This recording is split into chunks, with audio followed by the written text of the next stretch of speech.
What it do, y'all? This your boy Sherry speaks, man. Right now, I'm talking to you guys about Lethal Weapon Season 3, Episode 6, Panama. And I gotta tell you, man, shout out to Keisha Sharp for directing this episode because it was definitely great. I'm also pretty excited to see that Bailey finally meets her new partner, the Goo. She was pretty badass, but I like her already. I like her already. I like her personality and so forth. She's definitely dope. Another thing I want to get into, man, because there's a lot to unpack, man. You know how I go. Um, Cole's past continues to unravel, man. I'm really liking the build up and the climax of each episode, how they're just building up his character and just unraveling, just pretty much peeling back all the layers of Wesley Cole. And it's a shame that at the end of the episode, we saw our guy get kidnapped after killing one of his own, with one of his former own. You know, he saw his mentor, Tom Barnes, the man who taught him everything we know. We saw a flashback to 2004, and God, I feel fucking old just saying that, man, because it was in 2004 that we saw Cole in Panama. You know, and he goes into this room. Looks like he got arrested, and we see pretty much the CIA, Tom Barnes, his mentor, take him under his wing. In the next following year, in 2005 in Mexico City, that's when Cole is given his first operative mission, and where he has to kill a man in the bathroom. He was two tables to the left, and Cole asked him like, "Well, when do I kill him?" He said, "Right after I finish my steak."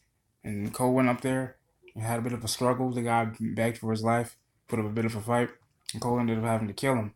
And unfortunately, his wife saw that, which is why when we saw Joshua Wilson make the deal with CIA operatives' names and the CIA operative list in his hand in the Mojave Desert, we saw his wife, the estranged widow, show up, ready for some, packing some heat, ready for it. Mind you, she pretty much had it. I'm pretty sure she pretty much wrote down all the lists and the operatives' names and their addresses. But Wilson was gonna sell it for a lot more money than what for a lot more than what he got paid as a CIA operative, as he put it, for more God and country. So anyway, you just see that go down was actually pretty damn dope. But I also understood how Cole felt because he spent so much time, peeling himself away from that lifestyle.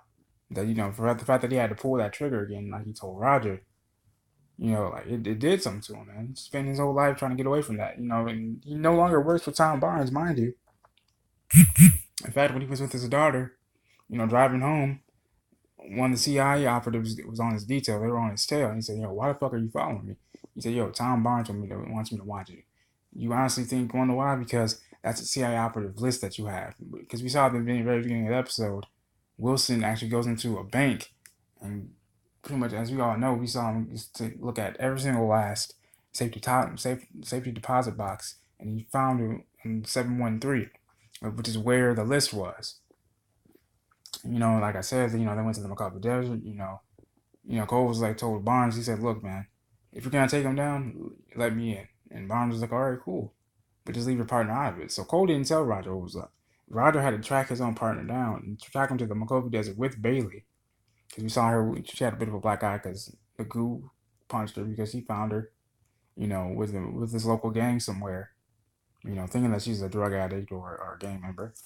Mind you, we also saw her up in Roger's house in the very beginning of the episode. Very, very hilarious, if you ask me. Turns out she was one of Trish's clients because she was representing her because she broke this one guy's nose for being rough up in one of her favorite bars. And Trish was representing her. And it was really cool because Roger did recognize her because she was at the academy.